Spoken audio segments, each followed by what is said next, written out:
आजादी मिले 75 साल हो गए, लेकिन पिछले 74 सालों से किनवट आदिवासी क्षेत्र के वागदरी और मंजरमाथा गांव विभिन्न विकास सुविधाओं के कोसों दूर है और यहां के नागरिकों को बदहाल जिंदगी जीनी पड़ रही है।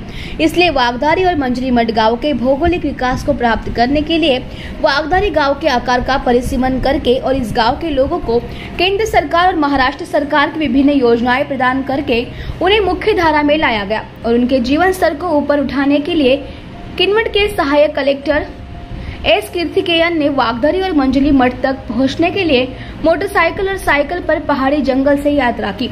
आदिवासी नागरिकों के साथ बैठक करने और विकास के संबंध में नागरिकों की समस्याओं की परीक्षा करने के बाद मंजरमाथा के सखाराम लोखंडे और वन समिति अध्यक्ष दत्ता भावले बाबू पाटिल, वागदरी के तुकाराम खोखले ने कहा कि सड़क, पानी, जाति प्रमाण पत्र, जमीन 7/12, स्वास्थ्य सुविधाएं, टीकाकरण, स्कूल सुविधा, राशन कार्ड, वोटिंग कार्ड ऐसी महत्वाकांक्षी सुविधा की मांग की गई है। इन सुदूर आदिवासी इलाकों में गांवों के विकास को लक्ष्य तक पहुंचाने के लिए जिला कलेक्टर अभिजीत राउत के मार्गदर्शन में गांवों को विकासोन्मुखी योजनाओं की जानकारी दी जा रही है। गांवों के विकास के लिए वागदरी के गांवों का आकार सीमित किया जा रहा है, जिससे इस गांव का नाम देश और महाराष्ट्र के मानचित्र पर आ जाएगा और महाराष्ट्र और देश का क्षेत्रफल बढ़ जाएगा। अपरापेट वन रेंज अधिकारी उमेश दाघे, उपविभागीय लिपिक केडी कामले, उपविभागीय अधिकारी दाऊद खान, जेपी गाड़े, तलाठी अंकुश सकवान, SN बरकुले, वनपाल BT जाधव, वनरक्षक के चिपड़े, RR वनवे शिक्षक सिद्धेश्वर, पुलिस पाटिल सुरेश वाघमारे, मगिगल एडे कर्मचारी उपस्थित रहे। सहायक कलेक्टर एस कीर्तिकेयन ने दूर दराज के आदिवासी इलाकों में मंजरमाथा और वागदरी गांवों का दौरा किया और नागरिकों के सामने आने वाली समस्याओं के बारे में जाना और शैक्षणिक सुविधाओं से सुधार, स्कूल के बच्चों के साथ भी बातचीत की।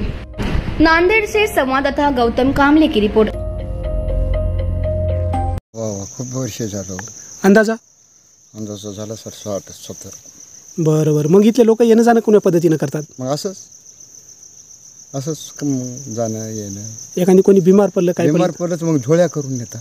बरं, बाई डिलिव्हरी झाली, मग तब्येत चांगली नसल्या एका माणसाचं, मग त्याला काय करायचं, दिशा बांधून नेतात।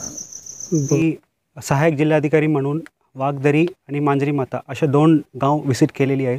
सकाळीपासून इथेच आहेत आणि मला असं लक्षात आलं, अगोदर पण असं लक्षात आलं आहे की हा गाव आतापर्यंत आकारबंदी हा गावचा झाला नाही। त्यामुळे इथे जवळपास 200 लोकसंख्या आहेत आणि 200 लोकसंख्या इथे लोकांना काहीच आतापर्यंत आयडेंटिटी कार्ड वगैरे भेटलं नाही। त्यामुळे आता आमच्या जिल्हाधिकारी साहेबांच्या मार्गदर्शनाखाली आणि आमच्या सेटलमेंट कमिशनर NK सुधांशू साहेबांच्या मार्गदर्शनाखाली आता इथे आकारबंदीचं काम चालू आहेत आणि आता मोजणीचं कामसुद्धा चालू आहे। तिथे मोजणी झाल्यानंतर आता आमच्या महाराष्ट्र शासनाकडून प्रयत्न करून आता हे गाव भारताच्या आणि महाराष्ट्राच्या नकाशामध्ये येईल आणि त्यानंतर सगळ्या सुविधा लवकरात लवकर त्यांना भेटेल।